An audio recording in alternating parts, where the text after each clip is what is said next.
3 years ago in our state of Wisconsin, back in the United States, a man went into a Sikh temple and in a terrible act of violence killed 6 innocent people, Americans and Indians. And in that moment of shared grief, our two countries reaffirmed a basic truth, as we must again today, that every person has the right to practice their faith how they choose, or to practice no faith at all, and to do so free of persecution and fear and discrimination. Thank you so much. Thank you so much, Neha, for what a wonderful introduction.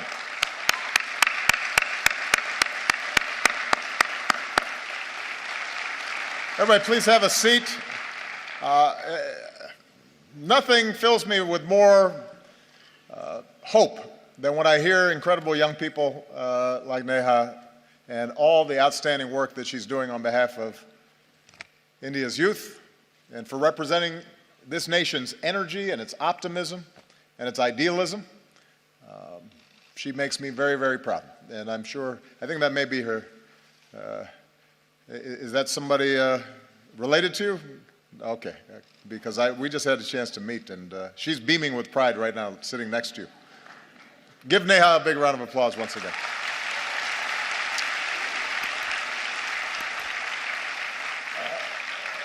Distinguished guests, ladies and gentlemen, to all the students and young people who are here today, to the people of India watching and listening across this vast nation, I bring the friendship and the greetings of the American people. On behalf of myself and Michelle, thank you so much for welcoming us back to India. Bahut dhanyavad.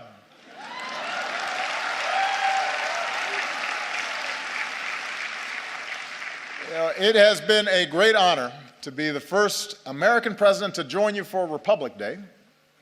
With the tricolor waving above us, we celebrated the strength of your Constitution. We paid tribute to India's fallen heroes.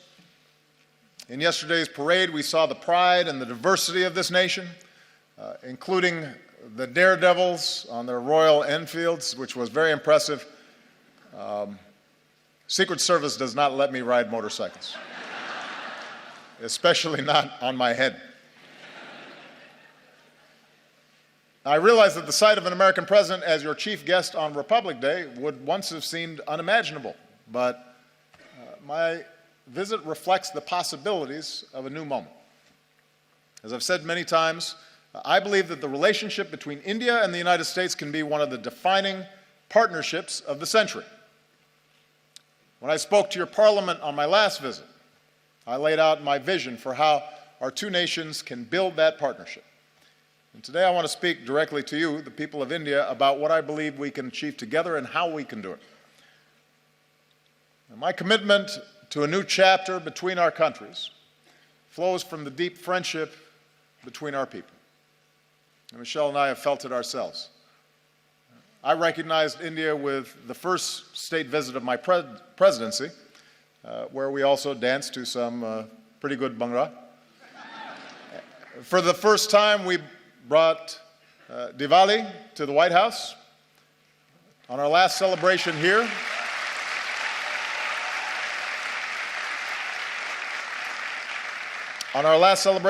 we celebrated the Festival of Lights in Mumbai. We danced with some children. Unfortunately, we were not able to schedule any dancing this visit. Señorita, bude desho me. You know what I mean. So,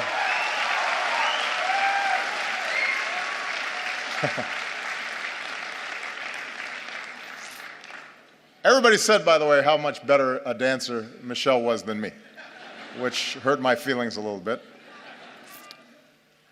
On a more personal level, India represents an intersection of two men who've always inspired me. When Reverend Dr. Martin Luther King Jr. was protesting racial segregation in the United States, he said that his guiding light was Mahatma Gandhi. When Dr. King came to India, he said that being here in Gandhi's land reaffirmed his conviction that in the struggle for justice and human dignity, the most potent weapon of all is nonviolent resistance. And those two great souls are why we can gather here today, Indians and Americans, equal and free. And there's another link that binds us. More than 100 years ago, America welcomed a son of India, Swami Vivekananda. And Swami Vivekananda helped bring Hinduism and yoga to our country. And he came to my hometown of Chicago. And there, at a great gathering of religious leaders, he spoke of his faith and the divinity in every soul and the purity of love. And he began his speech with a simple greeting: sisters and brothers of America. So today, let me say, sisters and brothers of India.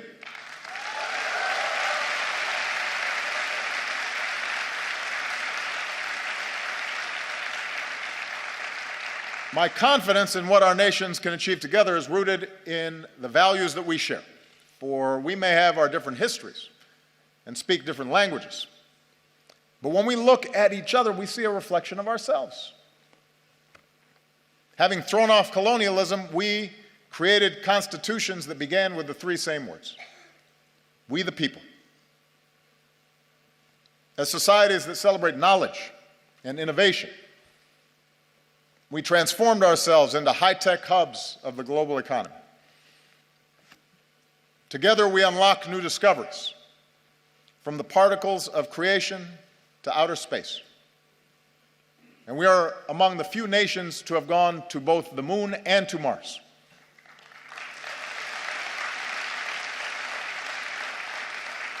And here in India, this dynamism has resulted in a stunning achievement. You've lifted countless millions from poverty and built one of the world's largest middle classes. And nobody embodies this progress and this sense of possibility more than our young people. Empowered by technology, you are connecting and collaborating like never before on Facebook and WhatsApp and Twitter. And chances are you're talking to someone in America, your friends or your cousins. The United States has the largest Indian diaspora in the world, including some 3 million proud Indian Americans.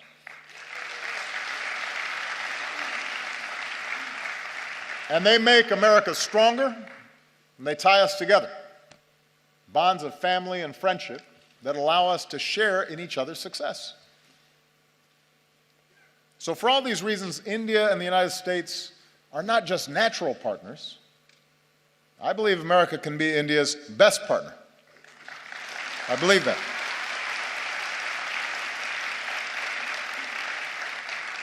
Of course, only Indians can decide India's role in the world, but I'm here because I'm absolutely convinced that both our peoples will have more jobs and opportunity, and our nations will be more secure, and the world will be safer and a more just place when our two democracies, the world's largest democracy and the world's oldest democracy, stand together. I believe that. So here in New Delhi, Prime Minister Modi and I have begun this work anew, and here's what I think we can do together. America wants to be your partner as you lift up the lives of the Indian people and provide greater opportunity.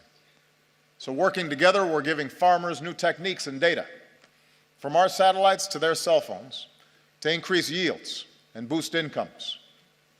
We're joining you in your effort to empower every Indian with a bank account. And with the breakthroughs we achieved on this visit, we can finally move toward fully implementing our civil nuclear agreement, which will mean more reliable electricity for Indians and cleaner non-carbon energy that helps fight climate change.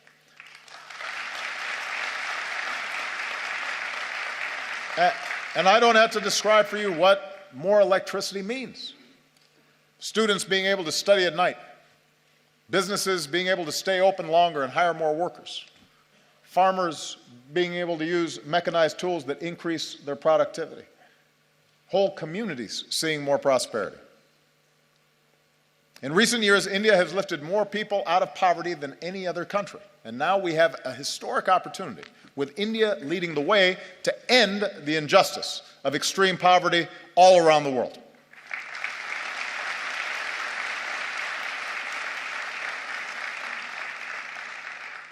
America wants to be your partner as you protect the health of your people and the beauty of this land, from the backwaters of Kerala to the banks of Ganga.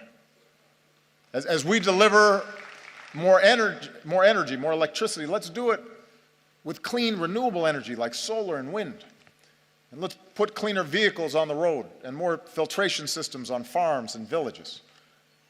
Because every child should be able to drink clean water, and every child should be able to breathe clean air. We need our young people healthy for their futures, and we can do it. We have the technology to do it. America wants to be your partner in igniting the next wave of Indian growth. As India pursues more trade and investment, we want to be first in line. We're ready to join you in building new infrastructure, the roads and the airports, the ports, the bullet trains to propel India into the future. We're ready to help design smart cities that serve citizens better, and we want to develop more advanced technologies with India as we do with our closest allies.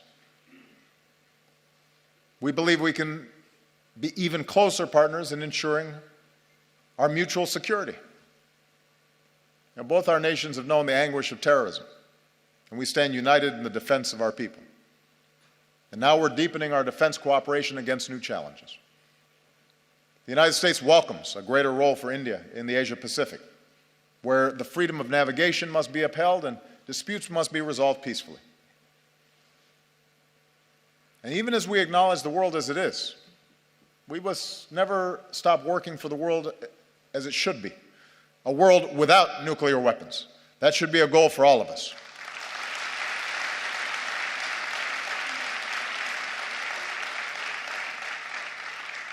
I believe if we're going to be true global partners, then our two nations must do more around the world together. So to ensure international security and peace, multilateral institutions created in the 20th century have to be updated for the 21st. And that's why I support a reformed United Nations Security Council that includes India as a permanent member.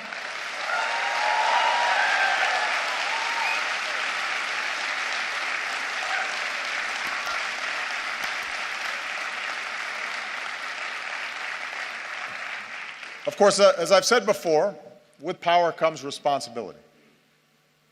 In this region, India can play a positive role in helping countries forge a better future.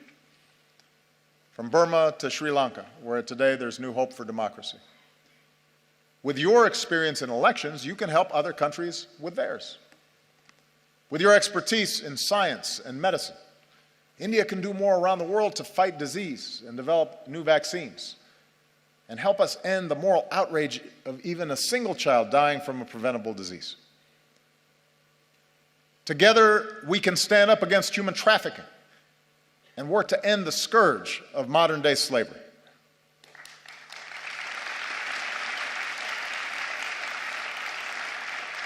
And being global partners means confronting the urgent global challenge of climate change. With rising seas, melting Himalayan glaciers, more unpredictable monsoons, cyclones getting stronger, few countries will be more affected by a warmer planet than India. Now, the United States recognizes our part in creating this problem, so we're leading the global effort to combat it.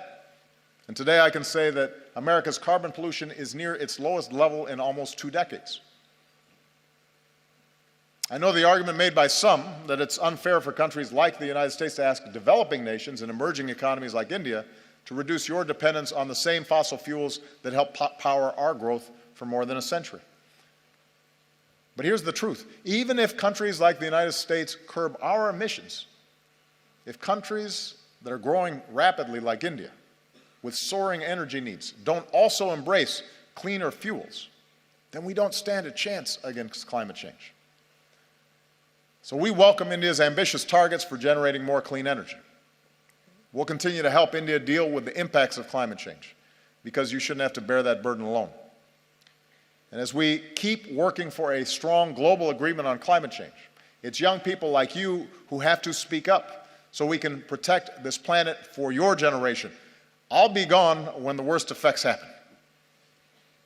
It's your generation and your children that are going to be impacted.